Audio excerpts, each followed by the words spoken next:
New York City, Tuesday morning, November. Derek didn't turn around when she walked in. His lawyer was already seated. "I'm pregnant," Elena said. 8 weeks. He turned, looked straight at her, nothing on his face. "That doesn't change anything." From behind the glass partition, a blonde woman, hand over her mouth. Laughing, quiet, but Elena heard it. She picked up her bag. Walked out. No tears, no last words.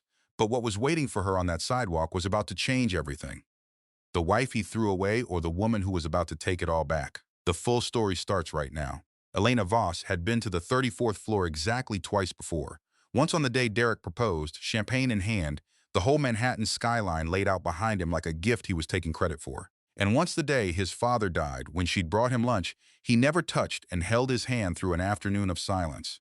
She hadn't been invited this time. His assistant, a young woman named Brianna, who had always been kind to Elena in that careful way people are kind to someone they feel sorry for, met her at the elevator with a look that lasted half a second too long.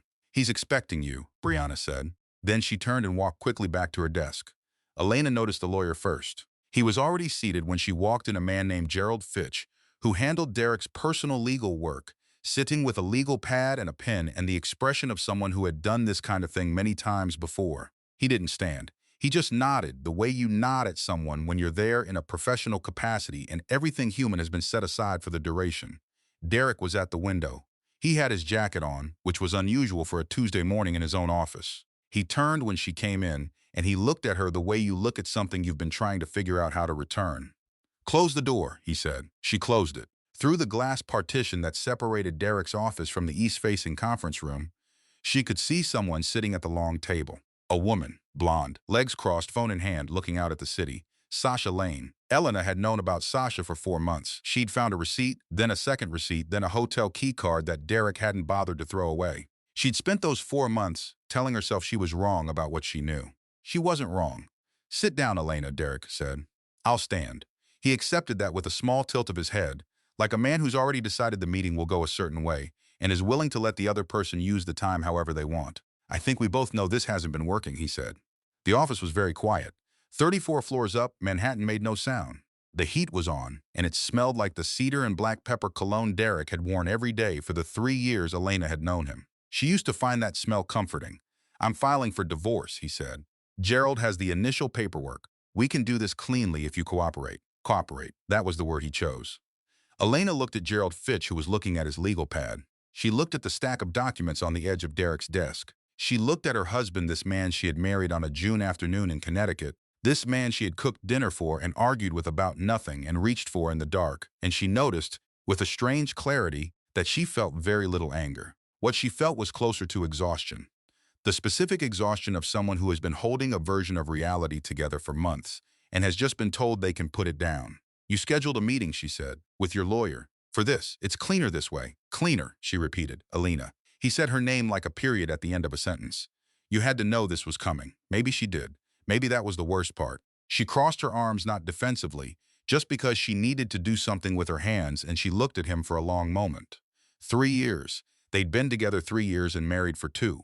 She'd given up a job offer in London because he'd asked her not to go. She'd moved into his apartment and then his townhouse, and then, after the wedding, this life that had slowly, quietly become more his than hers, the way water takes the shape of whatever it's poured into. "There's something I haven't told you," she said. Derek's expression stayed even. "Practiced." Gerald Fitch's pen stopped moving. "I'm pregnant," she said. 8 weeks. The room was quiet for a moment. Then Derek said, "That doesn't change anything." Elena had prepared herself for a lot of possible responses to that sentence. She turned the conversation over in her mind for 3 weeks, since the morning she'd sat on the edge of the bathtub with a test in her hand and tried to figure out how to feel. She'd imagined surprise. She'd imagined him asking if she was sure. She'd even, in the weaker moments of 3 a.m., imagined something softening in him. She had not imagined "that doesn't change anything," delivered in the same tone a man uses to tell you the restaurant is fully booked. "It doesn't change anything," she repeated. "The timing is unfortunate, but the decision is made." Gerald Fitch cleared his throat. "Mrs. Voss, if you'd like to review the preliminary terms." "I don't want to review anything right now," Elena said. Her voice was very steady. She was almost impressed by it. She looked back at Derek. "You're serious." "I'm serious." From the other side of the glass partition in the conference room she was not meant to look at came a sound. Small, quick, it was almost nothing. It might have been a phone notification. It might have been a breath. But Elena looked, and through the glass, she saw Sasha Lane with her hand over her mouth and her shoulders shaking, laughing. Not loudly, quietly, the way you laugh at something you've been waiting to see for a long time. Elena looked at Derek. Derek did not look toward the conference room. "The only thing you're leaving this marriage with is whatever you came in with," he said. Which, if I remember correctly, wasn't much. There it was, the thing underneath all the practiced evenness. She'd always known it was there. The way he'd said my company and my family's name, and before I met you, the thousand small signals that she had translated generously and wrongly into something other than what they were. She looked at him for 3 full seconds. Then she picked up her bag from the chair where she'd set it, and she walked to the door, and she opened it, and she walked out. Brianna was on the phone when Elena passed her desk.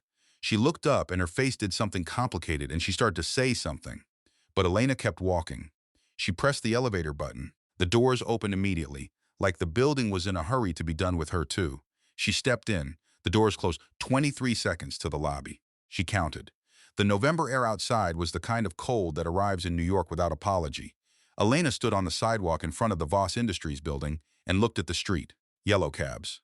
A delivery truck with its hazards on. A woman walking a dog that was wearing a coat. The city going about its Tuesday like nothing had happened, which of course it had not out here. She started walking. She wasn't heading anywhere in particular. She just needed to be in motion. Somewhere behind her, the revolving door of the building turned, and she didn't look back. She walked half a block, and then she stopped, because her legs weren't quite working the way she expected. 8 weeks. She was 8 weeks pregnant, and her husband had just told her it didn't change anything. She put one hand on a parking meter and breathed. The black car pulled up so smoothly she almost missed it. A town car, long, with tinted windows that were legal but only just. It stopped at the curb beside her. The window came down. The man inside was not what she expected.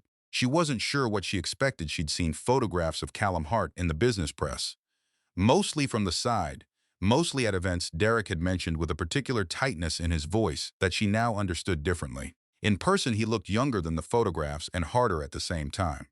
He had dark eyes and the kind of still face that meant either he was very calm or he was very good at looking calm. And at this particular moment, Elena was not in the mood to figure out which. "Mrs. Voss," he said. "Get in, I don't know you," she said. "Callum Hart." He said it simply, the way people say their name when they're not used to it requiring explanation. "I know who you are. I know what just happened upstairs. And you're standing on a public sidewalk in 40-degree weather holding onto a parking meter." He paused. "Get in." She looked at him. She looked at the car. She looked back at the building she'd just come out of. Though she didn't mean to, she got in. The interior was warm and very quiet. The driver didn't turn around. The car pulled smoothly back into traffic, and Callum Hart turned slightly in his seat to look at her, and he didn't say anything right away, which was the first thing he'd done that she respected. She stared straight ahead for a moment. The city moved past the windows. She watched a woman on the sidewalk laugh at something on her phone. She watched 2 men arguing over a taxi. She watched all of it and felt very far away from it. Then she started to cry. She hadn't planned to. She hadn't cried in Derek's office. Through the whole conversation. Through the laughing from the conference room. Through whatever you came in with wasn't much. She'd held it perfectly, and now, in the back of a stranger's car, it came undone. Not loudly. She wasn't a loud crier. But her throat closed and her eyes filled, and she pressed 2 fingers to her mouth and breathed hard through her nose. Callum Hart did not say it's okay, or I'm sorry, or any of the other things people say to fill silence with the shape of comfort. He reached into the console between the seats and set a folded handkerchief on the seat beside her, and then he looked back out the window. She picked it up. She pressed it to her eyes. When she trusted her voice again, she said, "Why are you here?" "I had a meeting 2 blocks over," he said. "I saw you come out, and you thought you'd offer a ride to a woman you don't know." "I know enough," he said. She looked at him. He was still looking out the window, at the city, with that same quality of stillness. Like he was waiting for something. Like he'd been waiting for a while. "What do you want?" she said. Because men like this, men who move through the world with those cars and that stillness and that particular cadence of "I know enough," did not do anything that wasn't pointed at something. He turned to look at her then, directly, and he said, "I want to ask you something about your grandfather." She blinked. "My grandfather, Thomas Whitmore. He passed away 8 months ago. I want to know what you understood about the terms of his estate." Elena had not thought about her grandfather in this context, not today, not in the last few months. Thomas Whitmore had been a quiet, steady presence in her life, a man who built a modest holding company in the 1980s and spent the rest of his life reading and gardening and embarrassing her at holidays by telling anyone who would listen that she was the sharpest person he'd ever known. He died in March, a heart attack, sudden enough that she hadn't been able to get to Asheville before the end. Why are you asking me that, she said. Callum Hart held her gaze. Because I think there's something you don't know, he said, and I think someone went to considerable effort to make sure you wouldn't find out. The car was warm. The city moved past. Somewhere in her body, 8 weeks deep, something was growing that her husband had just called unfortunate timing. What do you think I don't know, she said. He reached into his jacket pocket and set a business card on the seat beside the handkerchief. Just the card, he didn't answer. That's not an answer, she said. Not today, he said. Today you've had enough. She picked up the card. Callum Hart, Hart Capital, a phone number, nothing else. She turned it over. Blank, you're Derek's competitor, she said. Yes, so this could be anything. This could be a move. It could be, he said evenly. Most things are. She looked at him. He looked back at her. There was no performance in it. No charm, no sell, just a man watching her think and waiting to see what she decided. The car stopped. She looked up and realized they were in front of her building. Her building, the one she'd moved into with Derek and now had 2 weeks to vacate, according to papers she hadn't even read yet. She hadn't given him an address. How do you know where I live? She said. I told you, he said. I know enough. She looked at the card in her hand. She looked at the building. She opened the car door, and the cold air came in, and she stood on the sidewalk, and she turned back to look at him through the open door. My grandfather died in March, she said. The estate was handled by an attorney named Caldwell. Everything was straightforward. That's all I know. Caldwell, Callum said. His expression didn't change, but something sharpened behind his eyes. Was it? It wasn't a question. Elena closed the car door. She stood on the sidewalk and watched the car pull away into traffic and disappear, and she stood there for a moment longer than she needed to in the cold, holding a business card and a damp handkerchief that didn't belong to her. She was 8 weeks pregnant. She had no job. She had a husband who had already moved on before the paperwork was filed, and a laugh she would probably hear in quiet rooms for years. She looked down at the card. Thomas Whitmore. Her grandfather had called her the sharpest person he'd ever known. She wondered, now if he'd been trying to tell her something she hadn't been paying close enough attention to hear. She put the card in her coat pocket. She went inside. 3 days passed. Elena didn't call the number on the card. She told herself it was because she had other things to deal with, which was true. She had a divorce filing to respond to, a prenuptial agreement to dig out of the filing cabinet in Derek's office, her former office now, she supposed, and an OB appointment on Thursday that she'd scheduled back when she still thought she'd be bringing her husband. She went alone. The doctor was kind in a professional way. Everything was fine. The baby was the size of a blueberry. She sat in her car in the parking garage afterward and looked at the ultrasound photo for a long time. Then she drove back to the apartment. She was running out of time to leave. Her sister called twice. Her mother called once and left a voicemail that was 20% sympathy and 80% the specific frequency of "I told you so" that mothers can transmit without ever actually saying the words. Elena's college roommate Dana texted at midnight, "I will fly to New York and commit a minor crime if you need me to." That one made Elena laugh, briefly in the dark of the bedroom. She slept on her side of the bed. Out of habit, maybe, or stubbornness. She wasn't sure there was a difference anymore. On the 4th day, Gerald Fitch's office sent over the divorce filing in full. Elena read it at the kitchen table with a cup of tea she forgot to drink. She read it twice. Then she set it down and looked out the window at the gray November sky and understood, with a very quiet and very complete kind of clarity, that Derek had not made a decision in the last few weeks.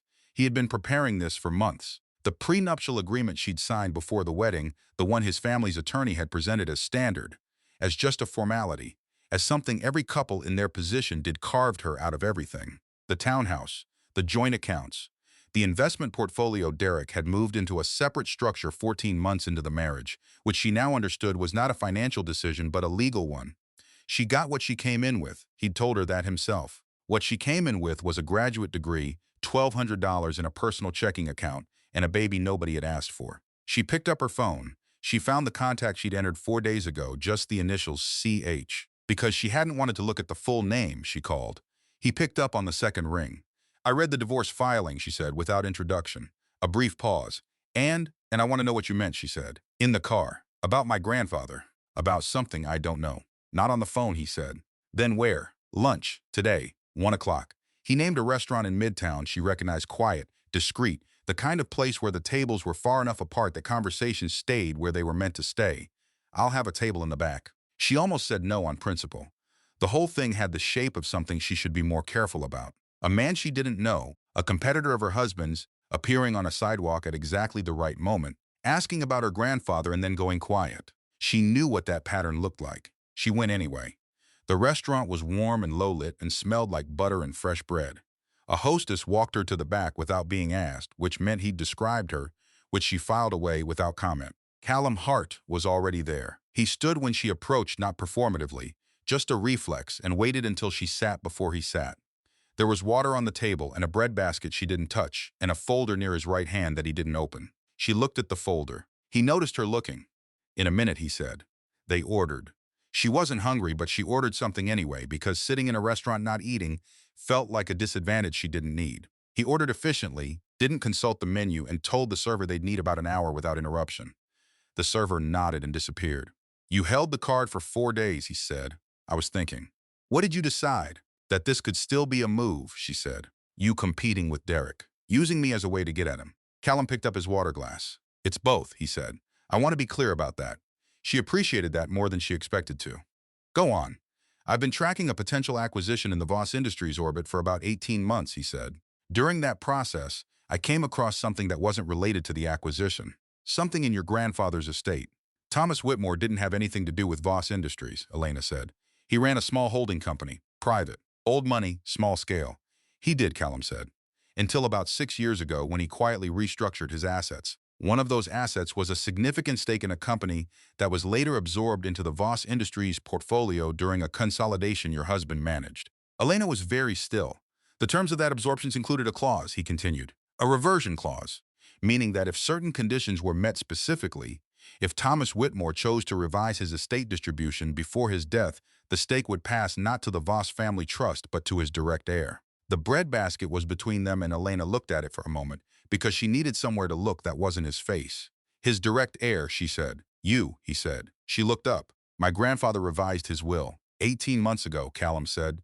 42% of Industries, controlling interest." The restaurant was quiet. Someone at a table across the room was laughing softly at something. A server moved past with a tray. Everything was exactly the same as it had been 30 seconds ago and completely different. "That's not possible," Elena said. "The estate was handled. There was a reading. Everything went to the Historical Society and a small trust for my aunt, and—" "What was presented to you as the estate," Callum said, "was not the most recent document." She heard herself breathing. "The revised will was filed with an estate attorney named Harmon, not Caldwell," he said. "Caldwell handled Thomas Whitmore's affairs for 20 years.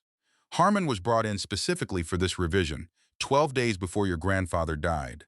The Harmon filing was never surfaced. Caldwell presented the previous version as current. Your husband's legal team had already been in contact with Caldwell's office before the reading." Elena set both hands flat on the table. "Derek knew," she said. "It wasn't a question. It arrived fully formed, the way things do when you're not actually surprised, but you needed someone to say it out loud before you could let yourself know it." "He knew," Callum said. "The rejection, the timing, the divorce filing that leaves you with nothing. It wasn't cruelty, Mrs. Voss. Or it wasn't only cruelty, it was legal strategy. He needed you out of the marriage before the estate matter could surface." Elena looked at the folder near his hand. What was in there? He opened it and slid it across the table. Inside was a document she didn't fully understand but understood enough legal language. Her grandfather's signature, a notary stamp, a date. 18 months ago, 4 months before she'd found the hotel key card. 6 months before she'd started to understand that her marriage was not what she thought it was. Her grandfather had known. Thomas Whitmore, who had called her the sharpest person he'd ever known, who had embarrassed her at holidays and sent her birthday cards, with handwritten notes that she still had in a shoebox. He had known something was wrong. He had gone to a new attorney quietly, 12 days before his heart gave out, and he had tried to fix it. And someone had made sure it didn't work. She closed the folder carefully. She looked at Callum Hart. "Why do you have this?" she said. "It surfaced during due diligence on a parallel acquisition. My team found it and flagged it. And you held on to it for how long?" "A beat." 6 months. 6 months, she repeated. "You've had this for 6 months. I needed to understand the full picture before I moved." She looked at him for a long moment. The warmth she'd felt toward him, for not performing sympathy in the car, for handing her a handkerchief and looking away that was still there. But it was underneath something colder now, something more clear-eyed. "You waited until I was in the weakest possible position," she said. "No home, no income, a divorce filing designed to leave me with nothing. Then you picked me up off the sidewalk." He didn't flinch. "Yes, that's not a coincidence. You were there that morning." "No," he said. "It wasn't a coincidence." She sat with that. The server came by and refilled the water and left again. "What do you want from me?" she said. He folded his hands on the table. "A temporary arrangement. Public, visible, with a specific purpose. I need Derek Voss off balance in the next 60 days. There's a board vote coming up that affects the acquisition I've been building toward. If you're seen with me consistently, at the right events, in the right rooms, it disrupts his footing. He'll be managing the optics of the divorce while also watching you operate from a position of apparent strength. Apparent, she said. It doesn't have to be only apparent, he said. If you're willing to move forward with the inheritance claim, the position becomes real. You'd help me with that. I have the document. I have the attorney who can authenticate it. What I don't have is the standing to bring it forward. That has to come from you. She looked down at the folder, at the corner of her grandfather's signature visible through the edge of the cover page, and in exchange, she said, for being visible with you, for the board vote you need. I have terms, he said. We can discuss them if you're in. She wasn't in yet. She sat back and looked at the ceiling for a moment, a reflex she'd had since she was a kid, looking up when she needed to think, as if the answer might be written somewhere above eye level. I'm going to need to see everything, she said, not just the will, all of it. Whatever your team found, I'm not walking into something without knowing what the floor is. That's fair, he said, and I want my own attorney reviewing the terms before I agree to anything. Also fair. And I want to know up front, she said, looking back at him, whether this goes sideways, what my exposure is, because I'm not in a position to take on risk right now. She stopped. She hadn't told him about the pregnancy. She wasn't sure why she'd been about to. He waited. I have limited options, she finished. I need this to be clean. Understood, he said. He didn't push on what she'd almost said. Another point in his column, though she wasn't keeping score, or she was, but she wasn't ready to admit it. 3 events, he said. That's all I'm asking for up front. A charity gala next Friday, the Mercer Foundation dinner 2 weeks after, and a private industry reception the week before the vote. After that, we reassess. 3 events, she said. In exchange, I provide the authentication of the will and full legal support for the inheritance claim. My firm's attorneys, no cost to you, through the initial filing. She thought about the $1,200 in her checking account.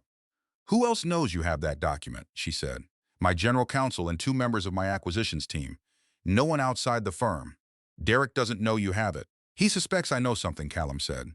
He doesn't know what or how much. That's the window we're working in.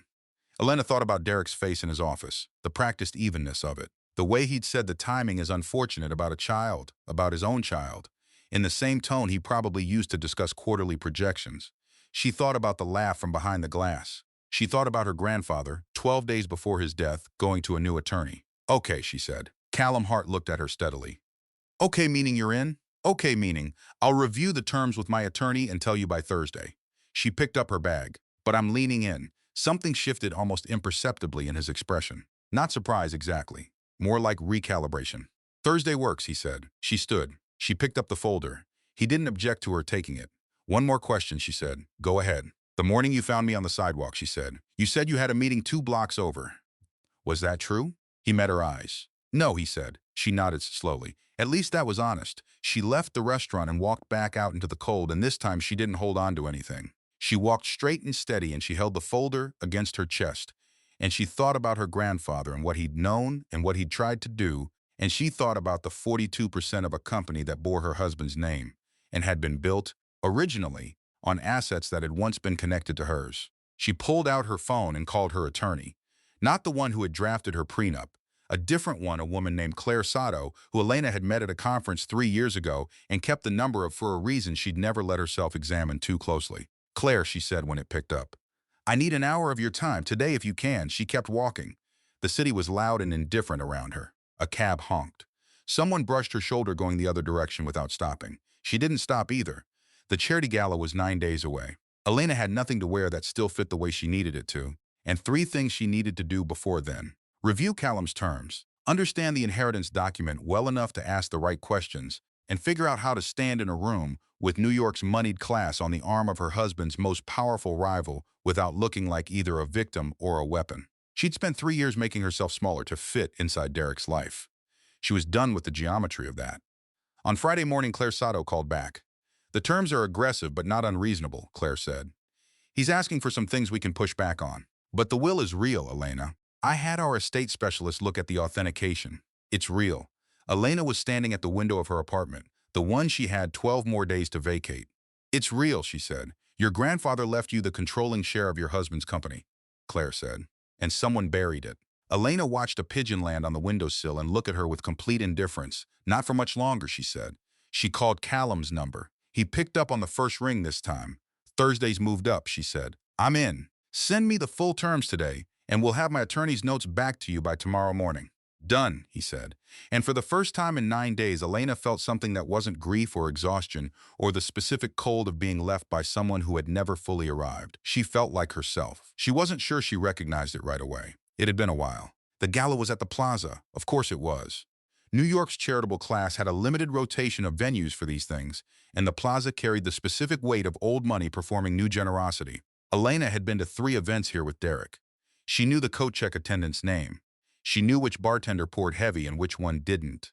She knew the bathroom off the east corridor was always quieter than the one near the ballroom entrance.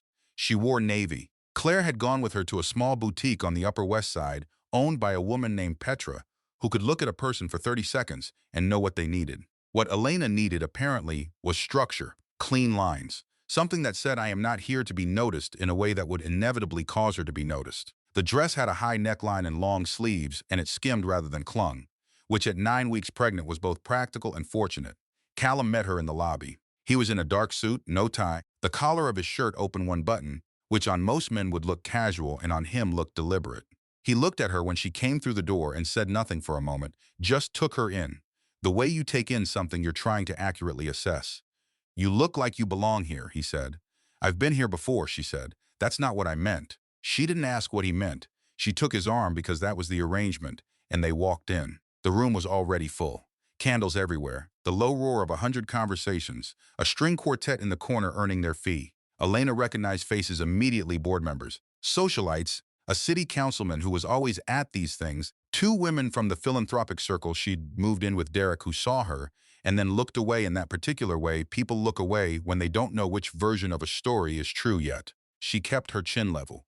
Callum moved through the room the way he did everything, without hurry, without announcing himself, just arriving places and letting the room adjust. People came to him. He introduced her simply by name, no context, which was its own kind of context. "Elena Whitmore," he said at one point, using her maiden name, which she hadn't told him to use, but which she found she didn't correct. Elena Whitmore. She hadn't been her in 2 years. The first hour passed without incident. She drank sparkling water and pretended it was something else, and talked to a woman who ran an education nonprofit about literacy programs in the Bronx. And the conversation was genuine enough that she stopped monitoring the room for 10 minutes. Then Arthur Price found them. He was in his late 60s, silver-haired, with the bearing of someone who had been important long enough that importance had become posture. He was a Voss Industries board member, one of the original ones Elena knew, appointed by Derek's father before the transition. She had met him exactly once at a company dinner 18 months ago, where he'd shaken her hand and moved on in the way people move on when they've been told someone is a spouse and has therefore been categorized. He came toward them across the room, and Elena watched his face do something interesting. He saw Callum first, then his eyes moved to Elena, and something happened there: a flicker, a recalibration, a recognition that didn't match their single prior meeting. He knew her surname, she could see it, not her face, her name. "Callum," he said, extending a hand. "Arthur." They shook. The handshake of men who respect each other across a competitive divide. Then Arthur Price turned to Elena, and he said, "Miss," and then he stopped, just for a half second. And then he said, "Miss Whitmore, I wasn't expecting to see you here. I wasn't expecting to be here," Elena said pleasantly. "Are you?" He paused again, choosing words. "I wasn't aware you and Callum knew each other." "We're getting acquainted," Callum said. Arthur Price looked at Elena for a moment longer than the conversation required. There was something working behind his eyes, not suspicion exactly, more like arithmetic, like he was adding numbers that hadn't been in the same column before. "Your grandfather was Thomas Whitmore," he said. Statement, not question. "He was," Elena said. Another pause. The string quartet shifted into something slower. Somewhere across the room a woman laughed too loudly, and the sound cut through the murmur. "He was a good man," Arthur said. "I knew him slightly, years ago." He said it carefully, the way you say something that is true but is also doing additional work. "I didn't know that," Elena said. Few people did. He looked at Callum once more, briefly, and something passed between them that Elena couldn't fully read. Then he nodded, excused himself with the practiced grace of a man who had been ending conversations at galas for decades, and moved away. Elena watched him go. "He knew my grandfather," she said quietly. "Apparently," Callum said. He was also watching Arthur Price cross the room. "That didn't surprise you," she said. "A lot of things don't surprise me." "That's not an answer." He looked at her. "No. It didn't surprise me." She filed that. She was building a filing system for the things Callum Hart said and didn't say, and the ratio was becoming interesting. The photograph appeared the following Tuesday. Elena was at Claire's office when her phone started going. Dana first, then her sister, then 3 contacts she hadn't heard from in months. She opened the text from Dana, "Okay, I need context immediately," with a link. The tabloid piece had the photograph front and center. It had been taken Saturday morning, not Friday night. She hadn't even registered the photographer outside his building. She'd stayed late because they'd had a car and a driver, and the event had run long and it had made logistical sense. And then she'd been hungry, inexplicably, fiercely hungry at 1 in the morning the way she sometimes was now, and Callum had said his building had a kitchen, said it plainly without implication, and she'd eaten toast and scrambled eggs at his kitchen counter at 1:30 a.m. while he reviewed documents on his laptop. It was the most unsexy thing that had happened to her in months. She'd fallen asleep on his couch and woken up at 6 with a blanket over her that she hadn't put there. The photograph was of them leaving his building at 6:47 in the morning. Elena in last night's navy dress, hair slightly less precise than it had been. Callum's hand at the small of her back, which had been entirely practical because there were 3 steps and heels and early morning light, but which in a photograph had a different quality. The headline was Hart's new acquisition, which was both lazy and accurate in a way Elena found annoying. She read the article. It was mostly speculation, but the speculation was structured. Someone had fed the reporter a frame. The piece didn't just suggest a romantic connection. It connected the photograph to Derek's divorce filing, and from there it pivoted smoothly to a suggestion that Callum Harty was using Elena Voss as a strategic asset in a play to destabilize Voss Industries ahead of a major board vote. She read that paragraph twice. Then she called Callum. "Have you seen it?" she said. "Yes. Did you plant it?" A pause. Not guilty, she decided, more like he was choosing how to answer accurately. "I didn't plant it. I didn't prevent it either. That's a meaningful distinction."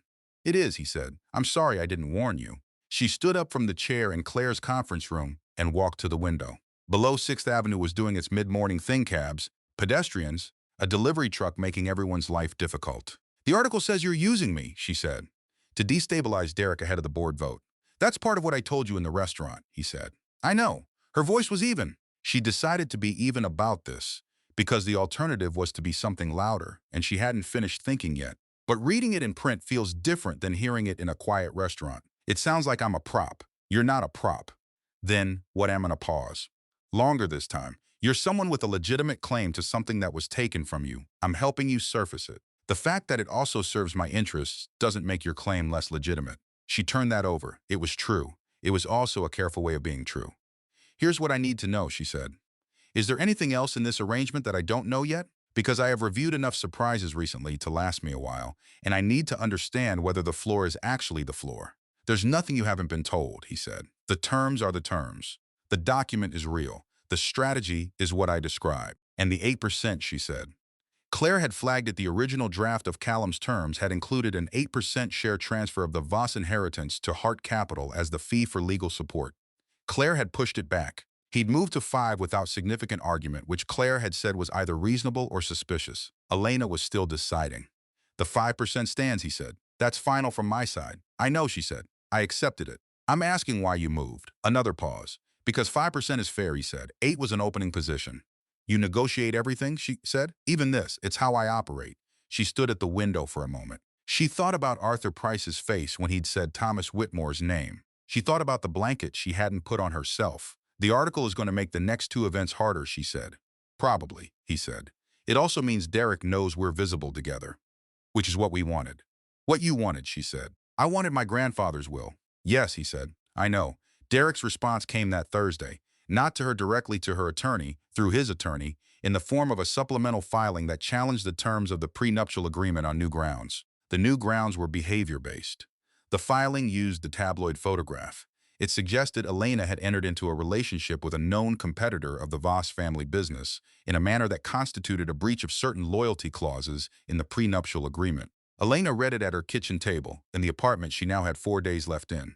She was very quiet for a long time. Then she called Callum again, and she said, "He found out about the photograph, and he's now using it against me legally." And the evenness in her voice was a different kind now, harder, less constructed, more like the real thing underneath. "I know," he said. "Gerald Fitch called my office an hour ago." She stopped. "Gerald Fitch called you to let me know, in not very subtle terms, that Derek is aware of the situation and has legal resources he's prepared to use." "It was a warning," she said. "It was a warning." She stood up from the table and went to the window again. She'd been going to windows a lot lately. She wasn't sure what she was looking for out there. The city, indifferent and enormous, just kept going. He's scared, she said. He's scared, Callum confirmed. He wouldn't be doing this if he wasn't scared. She said it out loud because she needed to hear it. Derek Voss did not panic. Derek Voss did not move fast. He was a man who took 6 months to plan things, who had layers of legal infrastructure around every decision. The fact that he'd filed a supplemental challenge within 4 days of a tabloid photograph meant something was pressing on him from somewhere she couldn't see. He knows more than we thought, she said, about the inheritance. Possibly, Callum said. Or someone told him, she said. Someone who knew I'd met you. Someone who connected the dots fast. She thought about the gala, the room full of people who moved information the way other people moved money. She thought about Arthur Price, who had looked at her like she was a number he was adding up. She thought about something else. The article, she said slowly. It appeared 4 days after the gala. Derek's filing came 4 days after that. That's fast for Derek. It is. Someone in that room on Friday told him something that made him move faster than he would have moved on the photograph alone. She paused. Someone who knew why my being there mattered. Not just who I was with, but who I was. Callum was quiet. You're not disagreeing, she said. I don't disagree, he said. So there's someone in that room who knows about the will, she said. And that person is feeding information to Derek. The word mole was too dramatic, but the shape of it was there. I need to know who Arthur Price is to you, she said. Fully. Not the version where you say you know him from the industry. Pause. Longer than usual. He's on the Voss board, he said. He was appointed by Derek's father. He's been there 12 years. We've had conversations over the years about industry matters. Has he been helpful to you? Another pause. At times. Is he helpful to you now? I don't know, Callum said. And for the first time in any conversation she'd had with him, he sounded like a man who genuinely didn't know something. It wasn't performance. It was the flat, slightly uncomfortable quality of actual uncertainty. She almost said something comforting. She stopped herself. I'm going to the second event, she said, the Mercer dinner. I'm going and I want you to tell me everything you know about Arthur Price before we walk in the door. Agreed, he said. And Callum. She said his name for the first time without it feeling strange. If there's anything else I don't know, anything at all, tell me now. Not next week. Not when it surfaces in a filing now. A beat. There's one thing, he said. Her stomach tightened. What? The estate attorney. Harmon, the one who filed the revised will. He called my office 3 days ago. He said he needs to meet with you. He said he used the word irreversible, that if you don't move on the filing soon, a motion Derek's team has already submitted could allow the revised will to be sealed permanently as part of the estate dispute. He paused. We have a smaller window than I initially told you. Elena closed her eyes. Just for a second. How small, she said. 3 weeks, maybe less. She opened her eyes. The city was still out there, gray and indifferent and moving fast. Set the meeting, she said, with Harmon, this week. Done, he said. She hung up and stood there and let herself feel the full weight of it for about 30 seconds, the timeline, the sealed will, the person in the gala room who'd gone straight to Derek, the supplemental filing that used a photograph of her leaving a man's building in last night's dress to call her disloyal. 30 seconds. Then she picked up the phone and called Claire. Her phone buzzed in her hand before she could dial. A number she didn't have saved, she answered. Miss Whitmore, said a man's voice, careful and slightly formal. My name is James Harmon. I'm the attorney who filed the revised estate documents for your grandfather. A pause. I think we need to meet before this becomes irreversible. I've been waiting to make this call for a long time. Elena stood very still. Tell me when and where, she said. Outside, the first real snow of the season had started to fall, light and indifferent, disappearing the moment it hit the pavement. James Harmon was 63 years old and looked like a man who had been carrying something heavy for most of them. He was waiting for Elena at a coffee shop in Murray Hill, not his office, which she noted. His office would have records. His office would have a receptionist who logged appointments. This was a corner table, cash only, the kind of place that had been in the neighborhood long enough that the regulars didn't look up when the door opened. She got there first. Then he came in, looked around once, and sat across from her with the posture of someone who had rehearsed this conversation several times and was now discovering that rehearsed conversations never go quite the way you practice them. He ordered black coffee. He set a thin manila envelope on the table between them but didn't push it toward her yet. I want to explain first, he said. Okay, she said. Your grandfather came to me because he didn't trust Caldwell anymore, Harmon said. He wouldn't tell me exactly why. He said there were people around him who had interests that conflicted with yours, and that he needed the revision done quietly and filed correctly before anyone could interfere. He wrapped both hands around his coffee mug. I filed it. I did everything right. And then he died. 12 days later, and I contacted Caldwell's office to notify them of the revised document. And 3 days after that, I received a call from an attorney at Brennan Lyle. Elena knew the name. Brennan Lyle was Derek's family law firm. Had been for 2 generations. They told me, Harmon continued, that the revision would be contested on grounds of competency, that your grandfather had shown signs of cognitive decline in the months before his death, and that any document filed in that window was subject to challenge. He looked at his coffee. They were very polite about it. They were also very clear that the challenge would be expensive and public and would call my professional conduct into question. Elena said nothing. I was 3 years from retirement, he said. I have a daughter in medical school. He looked up. I'm not telling you that as an excuse. I'm telling you so you understand what happened. I didn't destroy the filing. I held it. I told myself I'd find another way. And then months went by and I didn't find another way, and the guilt of it. He stopped. Your grandfather trusted me. The coffee shop was quiet. A man at the counter was reading a newspaper. The espresso machine ran briefly and then stopped. Why now? Elena said. Why call now? Because I saw the photograph, he said. You and Callum Hart. And I know what Hart Capital has been doing in the Voss orbit. And I thought, he paused. I thought if there was ever a moment where someone was actually going to move on this, it might be now. And if I didn't call, and the estate filing got sealed permanently, I don't think I could. He stopped again. I'm sorry, Miss Whitmore. I should have called 9 months ago. Elena looked at him for a long moment. Then she reached across the table and slid the envelope toward herself. Inside were 2 documents. The original revised will, fully executed and notarized. And a second page a letter, handwritten, in the slanted, slightly effortful handwriting of a man in his late 70s who had been more careful with words than most people are. She read the letter. Her grandfather had known. Not everything, but enough he'd written that he'd seen evidence that certain assets in his estate were being managed by people with interests that did not align with his granddaughters. He wrote that Elena had always trusted the people around her more than the evidence in front of her, which was a quality he loved in her, and worried about in equal measure. He wrote that he hoped she would forgive him for not being more direct while he was alive. He wrote that he had spoken to an attorney he trusted, and that he had tried to fix what he could fix. He wrote, at the end, you always knew what you were worth. You just let other people do the math for a while. Stop letting them. Elena folded the letter carefully and put it back in the envelope. She did not cry. She was somewhere past the kind of grief that comes out as tears. This was the quieter, heavier kind, the kind that settles into the chest and stays. Thank you for calling, she said. Her voice was steady. Harmon nodded. He looked slightly undone by her composure. What happens now, he said. Now, she said, I make a call. She called Callum from the sidewalk. He picked up before the second ring, which was becoming a pattern she'd stopped noticing and then started noticing again.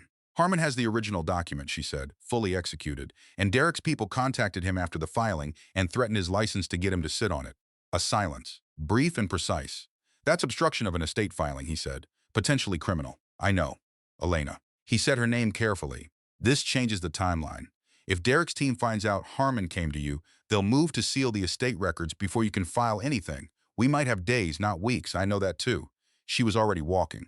She didn't know where, exactly, just forward, which was the only direction that felt available. Can we move the board filing up?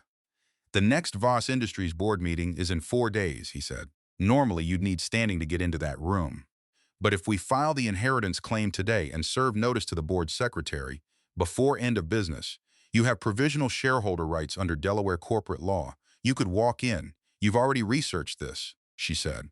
I've been researching it for 6 months. She stopped walking. What were you waiting for? She said. Not angry, exactly. Something more precise than anger. You had the document. You knew the timeline. What were you waiting for? The pause was longer than his usual pauses. For you to be ready, he said. To do this yourself. Not because I handed it to you. She stood on the sidewalk in the November cold and looked at a crack in the concrete near her left foot. I want to believe that, she said. I know, he said. Is it true? Another pause. Mostly, he said, which was the most honest thing he'd said to her yet, and she respected it and hated it in equal measure. File it today, she said. All of it. Claire will coordinate with your attorneys. I want it done before Derek's people have time to move. Done, he said. And Elena, I need you at that board meeting. Not as a guest, as the majority shareholder. I'll be there, she said. The Voss Industries board meeting was at 9 a.m. on a Tuesday in a conference room on the 34th floor. The same floor. Elena wore gray this time. Structured jacket, straight trousers, low heels. She had not slept more than 5 hours, but she didn't look it, or if she did, she looked like someone who had chosen wakefulness, which was different. Claire had gone over the documents with her for 3 hours the night before. She understood what she was walking in with. She understood what it meant. Callum met her in the lobby. He looked at her the way he'd looked at her at the plaza, that same quality of assessment. And then he said, "How are you?" "Ready," she said. "You don't have to say that." "I know," she said. "I'm also ready." He almost smiled. It was small enough that she might have imagined it. They got in the elevator. 23 seconds to the 34th floor. She counted again differently than the last time. The board was already seated when they walked in. 8 people around a long table, Derek at the head. Brianna was at her station outside and had done a visible double-take when Elena walked past. Derek's head was down, reviewing something on his tablet, and he didn't look up when the door opened. Arthur Price looked up immediately.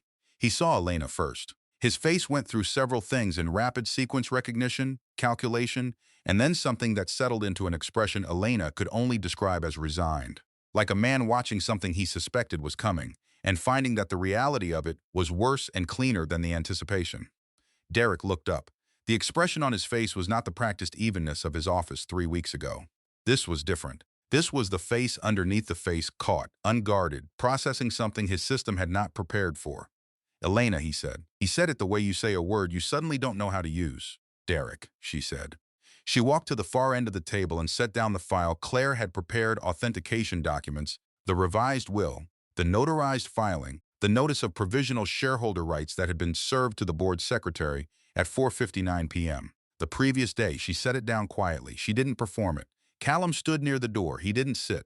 This was not his meeting. What is this? Derek said. He was looking at the file but not touching it. Your board secretary received notice yesterday, Elena said. I'm here in my capacity as provisional majority shareholder pending full probate resolution. 42%, controlling interest, inherited from my grandfather Thomas Whitmore under a revised estate filing dated 18 months ago. The room was very still. That document doesn't exist, Derek said. It does, Elena said. Your legal team is aware of it. They contacted the filing attorney shortly after my grandfather's death and applied pressure to suppress it. I have documentation of that contact. One of the board members, a woman named Patricia Ellison, who Elena had never met, leaned forward slightly. Derek, she said, what is she talking about? This is a fabrication, Derek said. His voice was controlled, but the controls was costing him something. She could see it. This is a move by Hart Capital to destabilize this company ahead of a vote. She is being used. I'm being used, Elena said. That's interesting. She opened the file and slid the primary document toward Patricia Ellison, who was nearest. The notarization is authenticated by an independent firm. The original filing is on record with the attorney who prepared it. His name is James Harmon. He's available for deposition. Patricia Ellison picked up the document. This is not a legitimate proceeding, Derek said. He stood up. I'm calling our general counsel. You can do that, Elena said. While you're doing that, the board can review the authentication documents. She looked around the table. 8 faces, all looking at her, and she held every one of them. My grandfather built assets that were absorbed into this company. He tried to ensure those assets passed to me. Someone made sure that didn't happen. I'm here to correct that. Derek's jaw was tight. He had his phone in his hand. He was dialing. Derek, Arthur Price's voice was quiet. He hadn't spoken until now. He was looking at the table in front of him, not at Derek, not at Elena. Don't. Derek stopped dialing. Don't what? Derek said. Arthur looked up. His eyes were tired. Don't contest it here, he said. Not like this, Arthur. I've seen the document. Arthur said. I saw it 6 months ago. He set it to the table. Then he looked up at Derek. A copy came across my desk through a due diligence process. I should have told you. I didn't, because I didn't know what you'd do with it. He paused. Now I do. The room absorbed that. Derek looked at Arthur Price with an expression Elena had never seen on her husband's face before. It was the expression of a man who has just watched a wall he thought was solid turn out to be paper. You knew, Derek said. I suspected, Arthur said. I know now. This is Derek turned back to Elena, and the practiced evenness was gone, fully, and what was underneath was not rage exactly, but something adjacent, the specific fury of someone who has been outmaneuvered and knows it. You walked in here with him. He pointed toward the door, toward Callum, who had not moved. This is his move. This is Hart Capital taking a run at this company through my wife. I'm not your wife, Elena said. Your attorneys filed for divorce 3 weeks ago. I've signed the papers. She looked at him steadily. And this company has always been partly mine. I just didn't know it. Patricia Ellison set down the document. She looked at the board member to her left. Something was passing around that table, quiet and decisive, the way things move when a room full of people recalibrate simultaneously. Derek looked at his phone. He looked at the document in Patricia Ellison's hands. He looked at Arthur Price, who was looking at the window. I want to contest the notarization, Derek said. His voice was quieter now. Controlled again, but the control was thinner. I want this board meeting suspended pending legal review. You can contest it, Elena said. That's your right, she held his gaze. But contesting it in a formal proceeding means full discovery. It means the contact with Harmon comes out. It means the question of when you knew about the revised filing and what you did about it becomes part of the public record.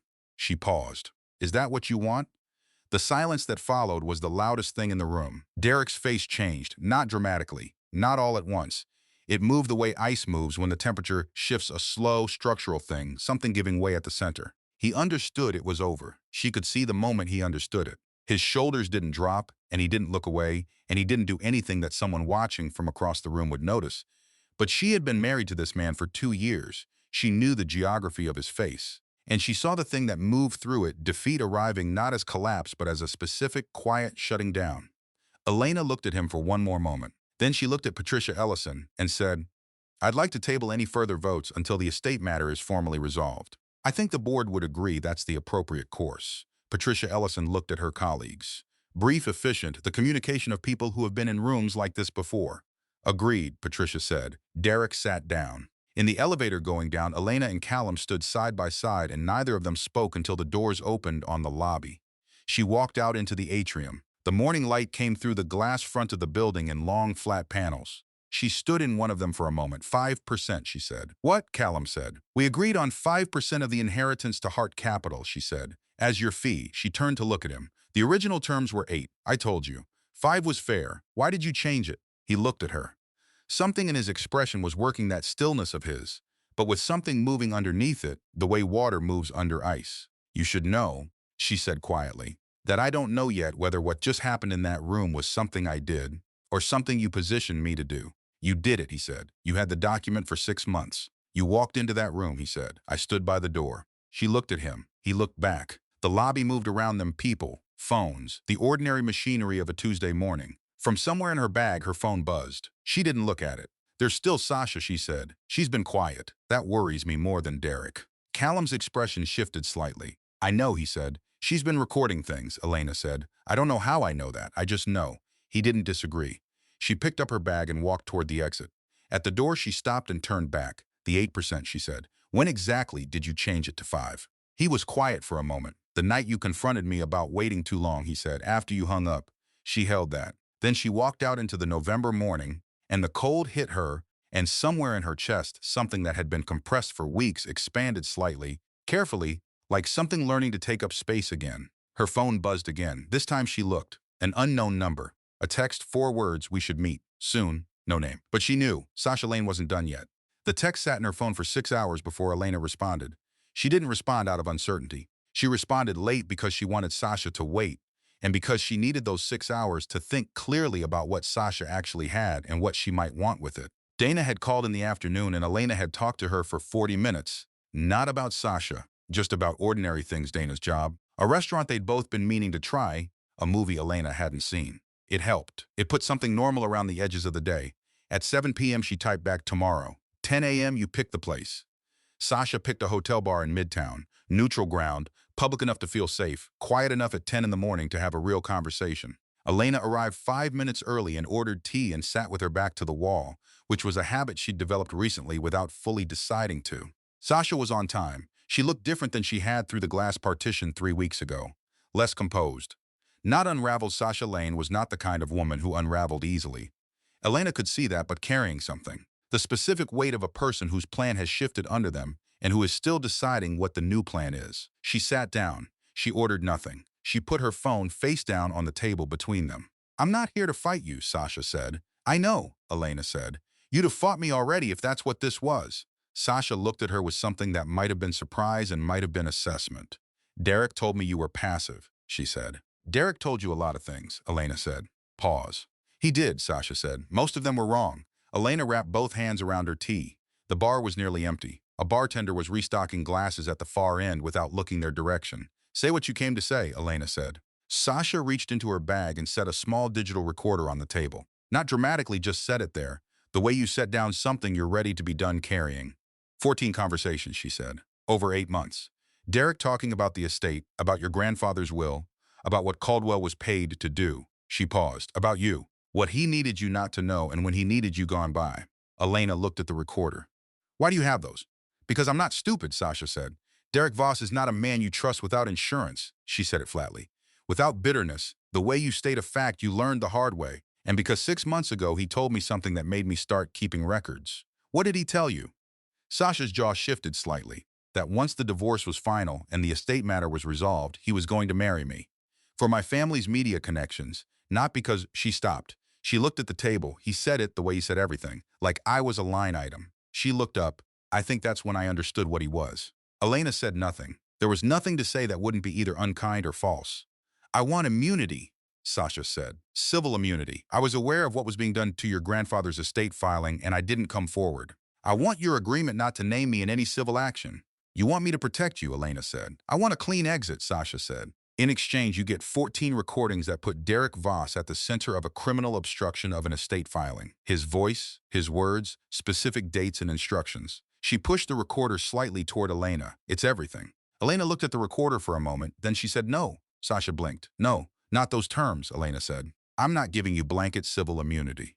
You knew what was happening to my grandfather's estate and you stayed quiet for 8 months while I was pushed out of a marriage and left with nothing. She kept her voice even. I understand why you did it. I'm not sure I'd have done differently in your position. But I'm not signing away the right to hold you accountable in exchange for recordings I may not even need. Sasha's face tightened. She reached for the recorder. A door opened behind Elena. She heard it without turning around. James Harmon sat down at the table beside her. Sasha's hand stopped. Miss Lane, Harmon said. He set his own phone on the table. Screen up, recording app running. My name is James Harmon. I'm the estate attorney who filed the revised will for Thomas Whitmore. I've been sitting in the next room for the last 11 minutes. He looked at her calmly. Everything you said in this conversation has been documented as a witness statement. Your explicit acknowledgement that you were aware of the suppression of the estate filing is now part of the record regardless of whether you hand over those recordings. Sasha looked at Elena. Elena looked back at her without apology. You planned this, Sasha said. I thought about it, Elena said.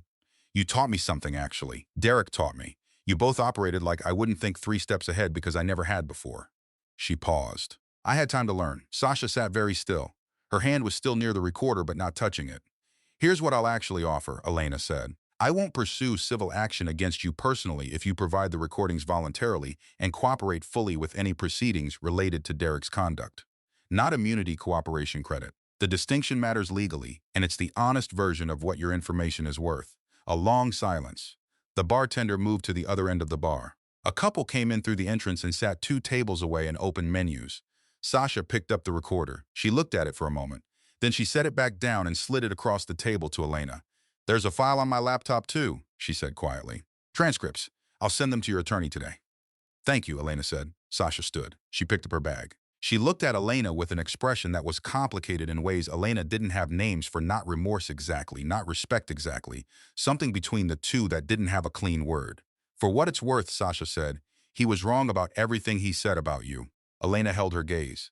I know, she said. I'm starting to. Sasha left. Harmon exhaled slowly. That went better than I expected, he said. It went exactly how I expected, Elena said. She picked up the recorder and put it in her bag.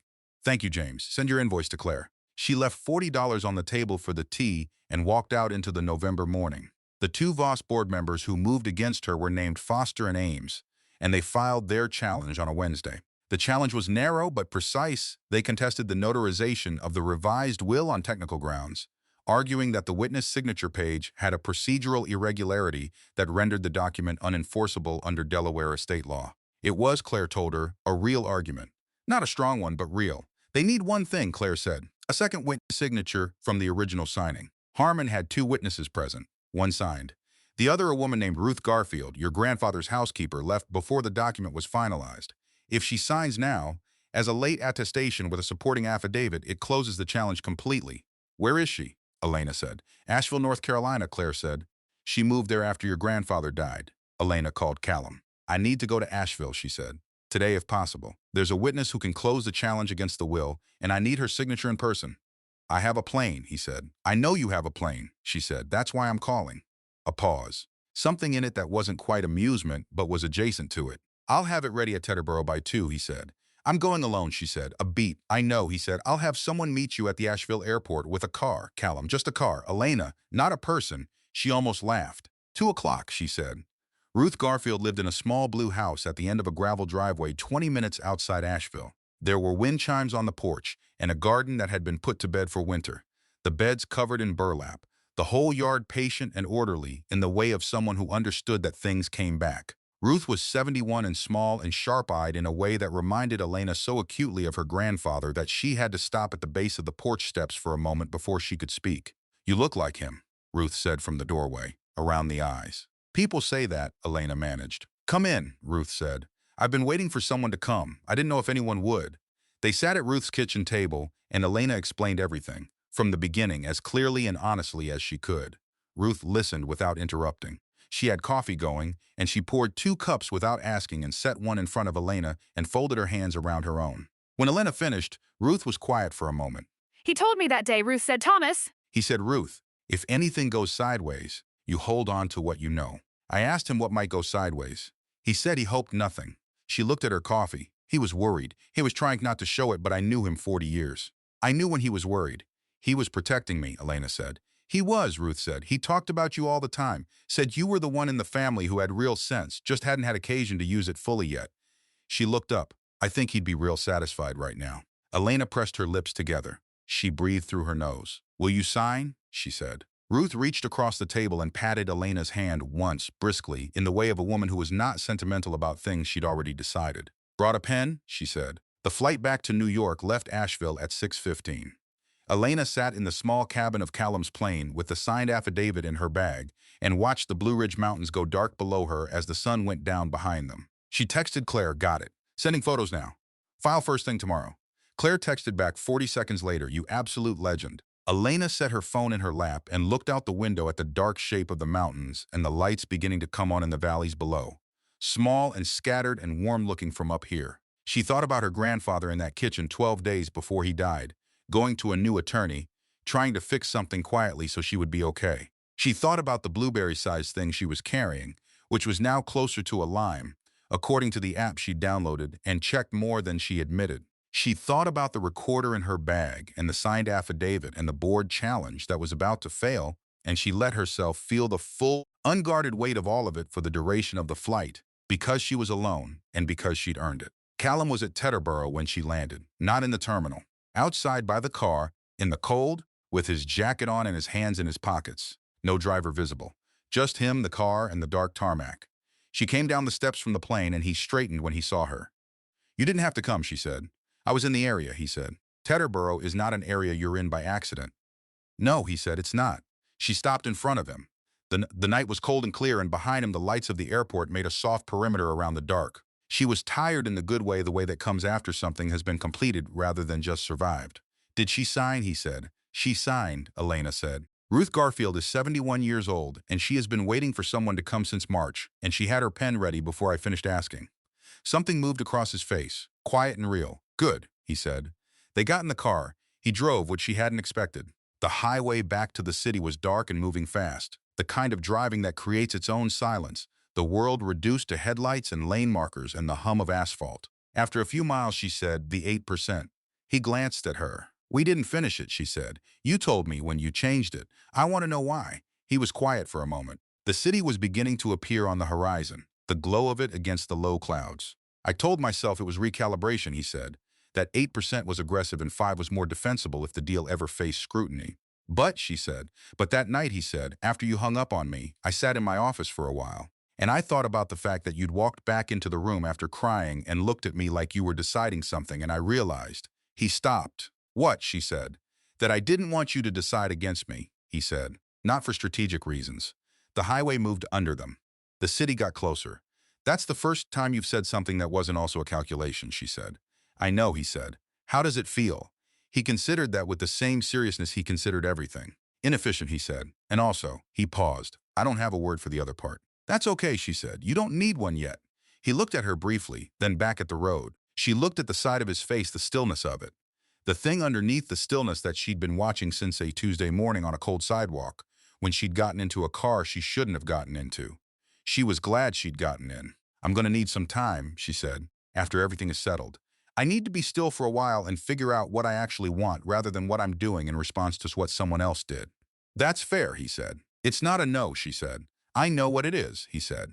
They drove the rest of the way in a silence that was easy and full at the same time, the city rising around them as they came off the highway and into the lights and the noise. Manhattan doing what Manhattan always did, moving, indifferent, enormous, making room without noticing it was making room. 4 months later, Elena sat at the desk that was now legally hers. The corner office, 34th floor. The same view Derek had stood in front of the morning he told her she was leaving with nothing. The city looked different from this side of the glass. Or maybe she looked at it differently. She wasn't sure those were separate things. The estate had been formally resolved. Foster and Ames had withdrawn their challenge 8 days after Ruth Garfield's affidavit was filed. Claire said it took them exactly as long as it took their attorney to read it and tell them they had no case. Derek had not contested the criminal referral related to the estate suppression.